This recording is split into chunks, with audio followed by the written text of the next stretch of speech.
अध्यात्म की शिरोमणि, श्रमणों की परंपरा के मुकुटमणि,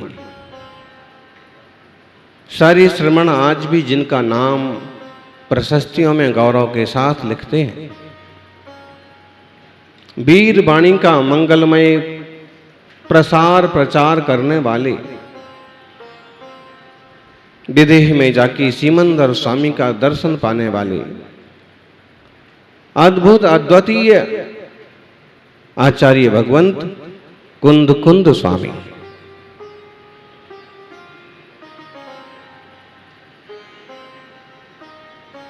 प्रवचन सार ग्रंथ में मंगलाचरण करते हैं और आप देखिए इतने गहरे अध्यात्म के ज्ञाता हैं कि जिनके अध्यात्म का बिगुल पूरे विश्व में बजता है। वे आध्यात्मिक आचार्य सबसे पहले प्रणाम करते हैं वीर भगवान को। एष सुरासुर मणु सिंध वंदिदम धोध घादिकम मलम पड़मामि बड्ढमाणम तिथम धम्मस्य कर्तारम। इंसान आध्यात्मिक जितना हो जाता है उतना ज्यादा विनम्र हो जाता है, उतना ज्यादा प्रज्ञावान हो जाता है, उतना ज्यादा पूज्यों के प्रति समर्पित हो जाता है और उसकी वह जो अंतरंग में निर्मलता होती है बाहर भी फूट पड़ती है। आचार्य कुंद कुंद स्वामी वर्धमान महावीर स्वामी को वंदन करते हैं और कहते हैं कि जिन्होंने घातिया कर्मों को धो डाला है, जो सुरों असुरों इंद्रों नरेंद्रों महेंद्रों के द्वारा वंदनीय पूजनीय है, ऐसे भगवान को हमारा नमस्कार। श्रावकों, प्रभु को वंदन करने के पीछे हमारा उद्देश्य मंदिर में रौनक रहे ये नहीं है। प्रभु का दर्शन करने का हमारा उद्देश्य ये नहीं है कि मंदिर बनाया है तो कुछ लोग तो जाना चाहिए, और ना ये उद्देश्य है अभिषेक करने का कि अगर हम अभिषेक ना करेंगे, पानी ना डालेंगे तो मूर्ति मैली हो जाएगी। अरे मूर्ति तो क्या मैली होगी, ज्ञानी तीर्थंकर जिनेश्वर की मूर्ति तो हमेशा हमेशा के लिए उजली हो गई। चैतन्य मूर्ति उनकी हमेशा हमेशा के लिए उजली हो गई, सिद्ध लोक में विराज गई। मैले तो हम हैं, हमारे भीतर का मैल धुल जाए इसलिए अभिषेक किया जाता है, पूजा की जाती है। कुंद कुंद स्वामी जैसे आध्यात्म के शिरोमणि आचार्य वंदन करते और केवल महावीर स्वामी को ही वंदन नहीं करते हैं, अपितु एष सुरासुर मणु सिंध वंदिदम धोध घादिकम अमलम पड़मामि बड्ढमाणम। वर्धमान को प्रणाम हो, जो हमेशा बढ़ते रहे, जिनके जन्म लेने से ही पूरे राज्य का पूरे राष्ट्र का विकास हुआ, सुख समृद्धियां बढ़ी, ऐसे वर्धमान महावीर स्वामी को वंदन हो।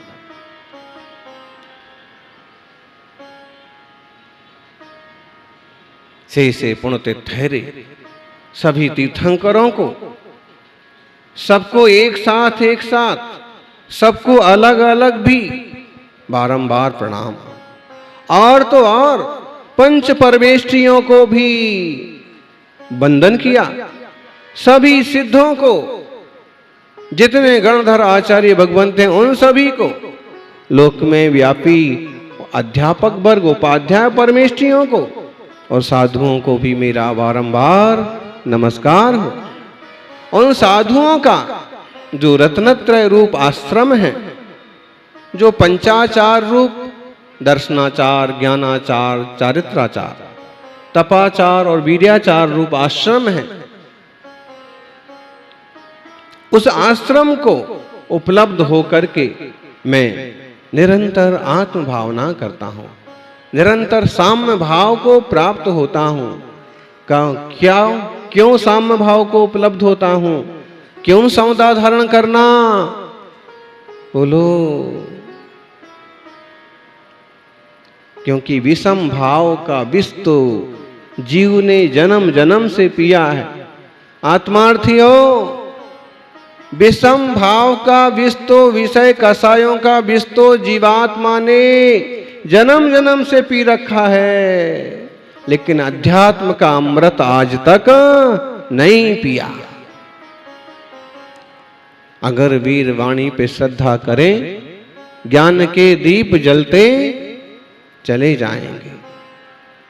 भगवान महावीर स्वामी की वाणी पर श्रद्धा करेंगे तो ज्ञान के दीप जलेंगे।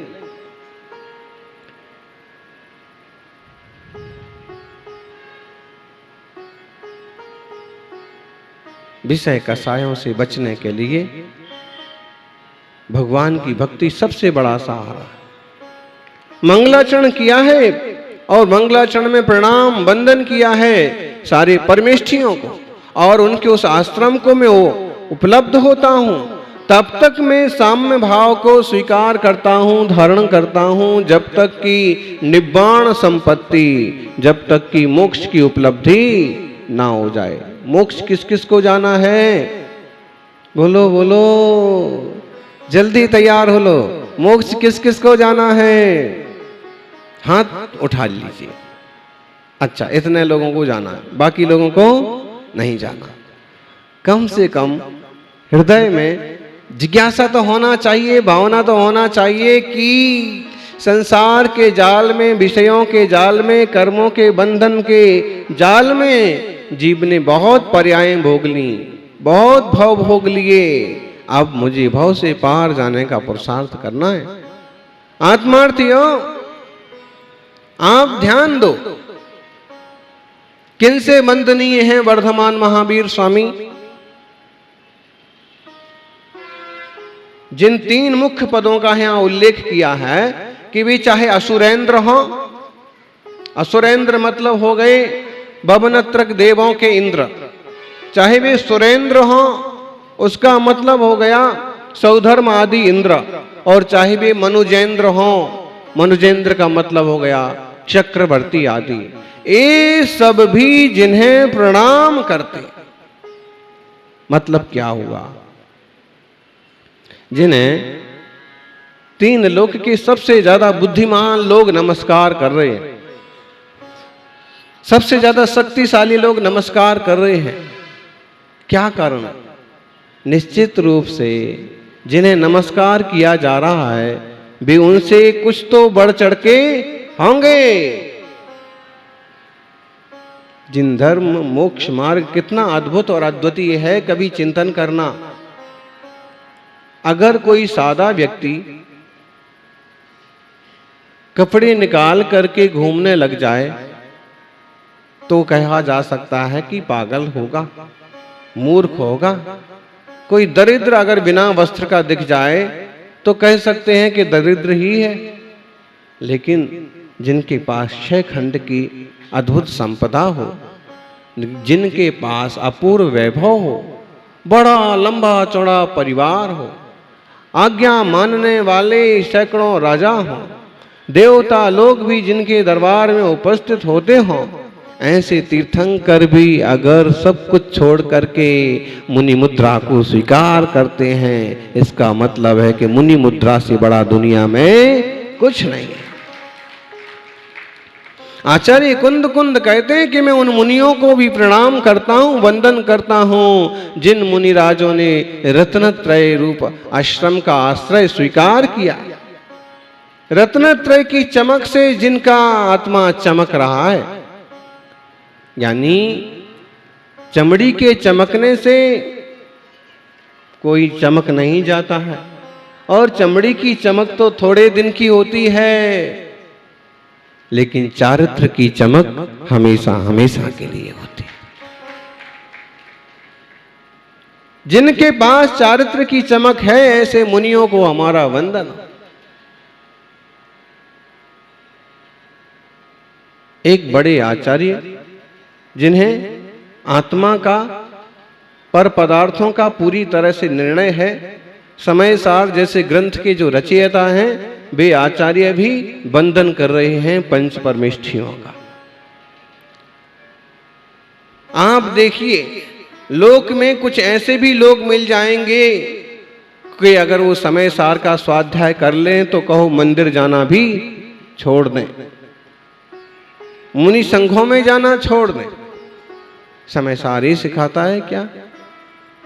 जिनवाणी तो आत्म कल्याण का मार्ग दिखाती है, सिखाती है। ये तो ऐसी बात हो गई।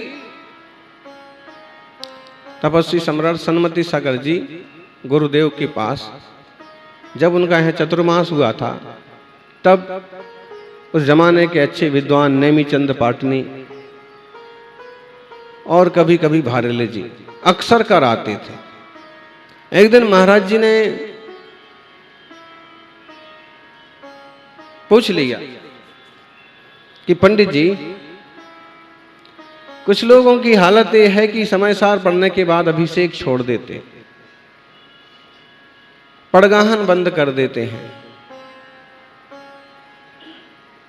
उनकी धार्मिक क्रियाएं छूट जाती हैं, केवल पढ़ने में लग जाते हैं। तो क्या समय सार पढ़ने से ऐसा होता है?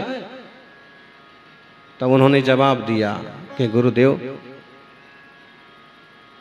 समय सार तो शुद्ध आत्मा का स्वरूप का बोध कराता है, सन्मार्ग से भटकाता नहीं है। ये बात तो ऐसी हो गई कि अगर अमृत जो होता है, अमृत तो जलाने वाला होता है, मुर्दे में भी जान आ जाए। अमृत तो अमर करने वाला होता है। ये बात तो ऐसी हो गई कि कोई व्यक्ति यदि अमृत पी के मर जाए तो उसमें अमृत का तो कोई दोष नहीं। जिनवाणी का, समय सार का कोई दोष नहीं है। ये लोगों की अपनी बुद्धि का दोष है, अपनी सोच का दोष है। लोक के सारे साधु परमेष्ठियों को मैं वंदन करता हूं। आज आप देखिए लोगों की मान्यताएं कितने तरह की हो गई। हम आपको कहते हैं कि केवल सुनील सागर को वंदन नहीं करना है, केवल सन्मति सागर जी को वंदन नहीं करना है, केवल विद्यासागर जी को वंदन नहीं करना है, केवल विद्यानंद जी को वंदन नहीं करना है, अपितु लोक में जितने उत्तम व्रतधारी मुनिराज विराजमान हैं सभी को बारंबार नमस्कार। 3 कम 9 करोड़ मुनिराज। और कई बार लोग ऐसे व्यक्तिवादी हो जाते हैं कि अमुक साधु को, अमुक व्यक्ति को छोड़ करके हम वंदन नहीं कर सकते। अरे भाई, तुम व्यक्तिवादी हो कि परमेष्ठिवादी हो? पंच परमेष्ठियों के पूजक हो कि व्यक्ति विशेष के पूजक हो? बोलो भाई, हमें तो सोने से मतलब है। चाय कौन कौन पीता है? चाय कौन कौन पीता है? देखिए, अभी जब हमने पूछा था मोक्ष कौन कौन जाना चाहते तो कम हाथ उठे थे, और चाय कौन कौन पीता है तो ज्यादा हाथ उठ गए। आप कितने भी हाथ उठाओ, हम कोई चाय की व्यवस्था करवाने वाले नहीं हैं। सिर्फ पूछा इसलिए कि चाय कौन कौन पीते हैं, आप पीते हैं, और वास्तव में तो नहीं पीना चाहिए, लेकिन फिर भी उसको बहुत ज्यादा निषेध भी नहीं किया है। अब चाय पीते हैं आप, कौन सी कंपनी की पीते हैं? कौन सी कंपनी की पीते हैं? हाँ, अब कई लोगों का शौक हो जाता है कि जैसे वो किसी एक चीज से बंध जाते हैं कि भाई हमको तो अमुक ही चाहिए और अमुक कंपनी चाहिए, अमुक लेवल होगा, वही वाला पैकेट खरीद के लाना है? लेकिन ध्यान रखना, चाय के ऊपर लेवल किसी भी कंपनी का लगा हो, लेकिन चाय सबकी सब आती कहां से है? आसाम से। ऐसे ही साधु के ऊपर, मुनि के ऊपर किन्हीं गुरु का और लोगों के द्वारा किन्हीं पंथ का लेबल लगाया गया हो, लेकिन सबके सब मुनियों के पास जो ज्ञान आता है वो भगवान महावीर स्वामी से ही आता है, जिनवाणी से ही आता है। तो आप सिर्फ कंपनी मत देखते रहना, चाय का स्वाद लेना।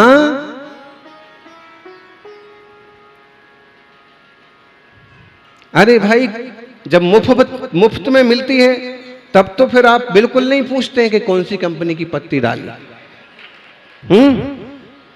अब यहाँ की कार्यकर्ताओं ने इतना बड़ा आपको मुफ्त का आयोजन कर लिया है कि भाई रोज आओ और रोज 8:30 8 बजे से 10 बजे तक बढ़िया चाय, जिनवाणी की चाय पिलो। हमें सोने से मतलब है, किस ब्रांड का लेबल लगा है वो उतना महत्व नहीं रखता है। जिन मार्ग से मतलब है व्यक्ति विशेष से। व्यक्ति विशेष की महिमा तो इसलिए हो जाएगी कि सौभाग्यशाली है यह जीव कि इस महान मार्ग को इतने अच्छे से पालन करके आत्मशुद्धि के पथ पर बढ़ रहे हैं। अपना सौभाग्य भी जगाइएगा सज्जनों। पक्षपात नहीं करना चाहिए। यायेव मुक्त्वा नय पक्षपातम स्वरूप गुप्ता निवसन्ति नित्यम विकल्प जाला च्युत पक्षपातस तयेव साक्षात अमृतम पिबन्ति। जो लोग बहुत ज्यादा भेदभाव करते रहते हैं, बहुत ज्यादा विकल्प में पड़ते रहते हैं, उन्हें शांति नहीं रहती है। चाहे वो संसार संबंधी झंझट में पड़े हों और चाहे वो यहां आकर के धर्म मार्ग में आकर के उपद्रव कर रहे हो। शांति किसे होगी? यही मुक्त्वा नय पक्षपातम, नय का पक्षपात, ग्रंथ का पक्षपात, संत का पक्षपात, जाति का, पंथ का, ढेरों तरह के पक्षपात हो गए। पक्षपात मत करिए। पक्षपात करने वाले उलझे रहते हैं और पक्षों को ठीक तरह से जान करके अनेकांत का शरण लेने वाले भवपार चले जाते हैं। लोक का गुरु कहां है अनेकांतवाद को? लोक के एक अद्वितीय गुरु मैं अनेकांतवाद को नमस्कार करता हूं। परमागमस्य बीजम।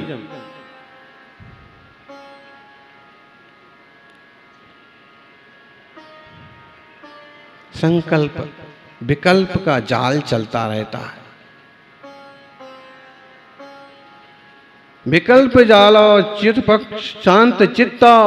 विकल्प का जाल छूटे और शांत चित्त हो ताएव साक्षात अमृतम पिबन्ति। वह अमृत पीते हैं। आप लोग क्या पीते हैं?